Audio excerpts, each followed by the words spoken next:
So, with the Wild update being released about a month ago, I think it's a great time to think about what the 1.20 update could be like, and what new features will be added. So I present Minecraft the Diversity Update.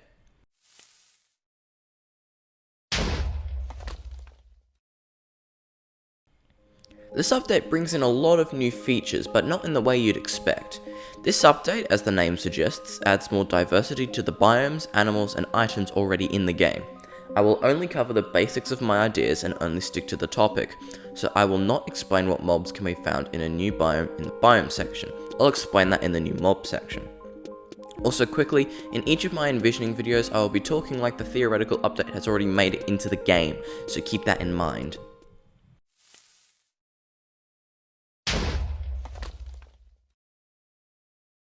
Before getting into the biomes, I will be skipping the ocean, taiga, mountains, and any other biome that has been updated before. I will also skip the savanna, swamp, badlands, and desert, as they are already planned to be updated. Starting off with the most common biome, the plains. The plains are, well, still plains, but now there is another variation to it. Grassland plains are much like the stereotypical African landscape and feature yellow grass and acacia trees. Unlike the savanna, however, these plains don't have as many trees and also have a lot more double tall grass, which is now coloured yellow to match the grass blocks. Next, we have the snow biomes.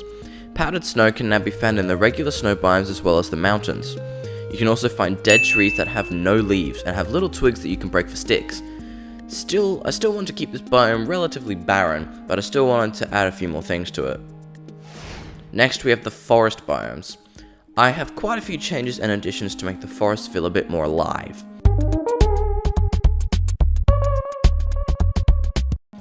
Along with regular mushrooms placed around, you can also find toadstool patches, which are similar to candles in the fact that you can place or find up to 5 of them in one block.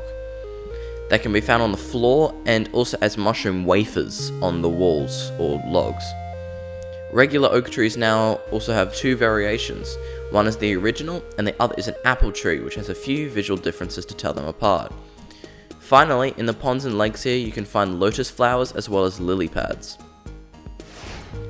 Now, beaches aren't really big and diverse biomes at all, as they usually only consist of sand with the occasional turtle.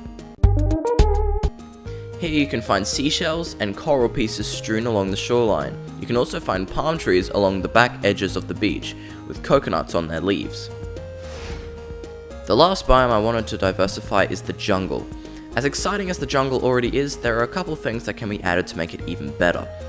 Along with the standard vines, you can also find and place a swinging vine, which you can hold onto and swing back and forward on. These vines can't be climbed up and down on, however. You can now also find creeks that run throughout the jungle and have little pebbles, which are a similar size to buttons along the riverbed. Just like the new mushroom patches, these rocks can be placed in groups of 1 to 5.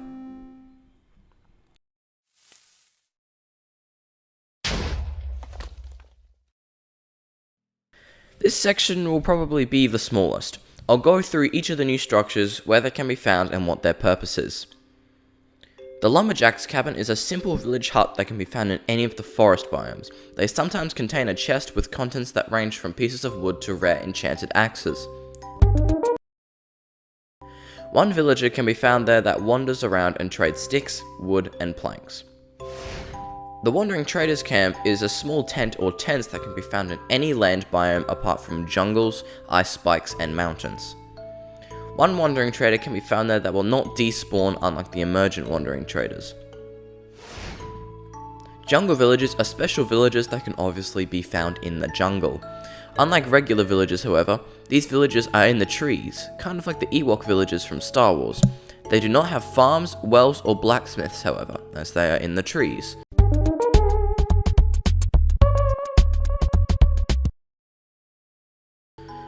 Other than that, they contain regular village loot and have jungle villages in them. The tribal camps are small camps that can be found in the grassland plains biome. They have a few tents and contain basic village loot. Jungle villages can be found wandering in and around the camp. The frozen fossil is a very rare structure that can be found in any snow biome. They are large fossils encased in ice, either above the surface or sticking out from beneath the surface. This structure is only really aesthetic.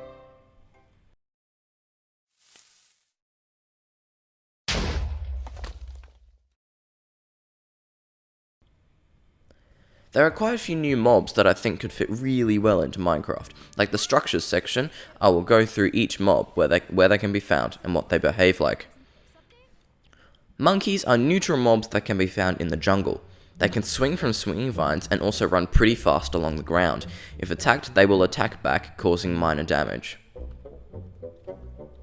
To go with the parrots that are already in the game, there are new bird variations such as sparrows and magpies that can be found in pretty much any land biome. These birds can be found primarily flying high in the air and will occasionally land for food. They are always passive.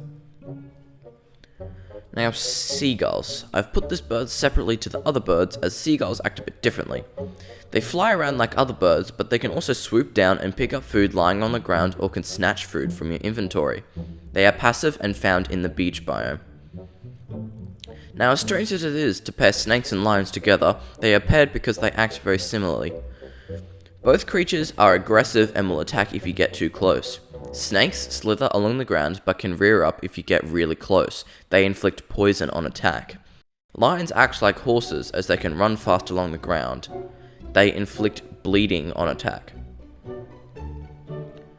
Zebras and giraffes are passive creatures found in the grassland, plains, and savanna biome. Both of these creatures act similarly to the horses in the way that they gallop around and eat grass. Penguins are passive animals that can be found in any of the snow biomes. They cannot fly unlike the other birds. They can sometimes be found huddling up together, swimming in icy waters, or sliding along their bellies. And while technically not a new mob, I think that wolves could use some more varieties like cats did. They can now come in several different breeds and can be crossbred to make crossbreeds.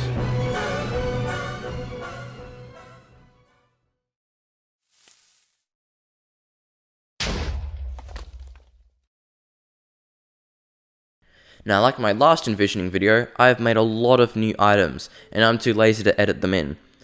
Not edit them in. Speak them in. So, here you go.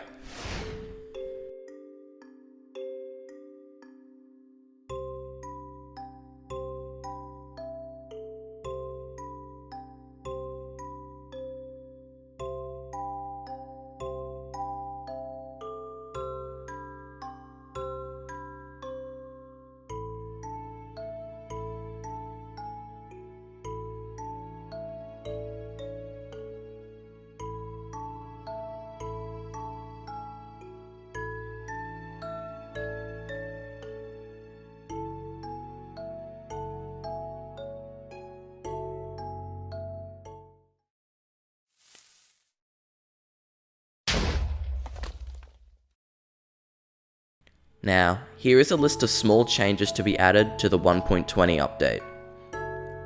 Creepers killed by skeletons now have a chance to drop music disc 16. A new option is added to change the shield offset so you can see over it. A new option is added to change the pumpkin head overlay's opacity. Hunger now goes down quicker or slower depending on the difficulty setting. Negative status effects last longer in hard mode and don't last as long as in easy mode. And 5 new advancements have been added. Timber 2.0, fully cut down a tree using a lumberjack's axe. Ni-ya, swing on a vine. Another one to my collection, play all of the music discs. Cross-dogination, crossbreed 2 breeds of dogs. And portable conduit, craft a seashell necklace and equip it.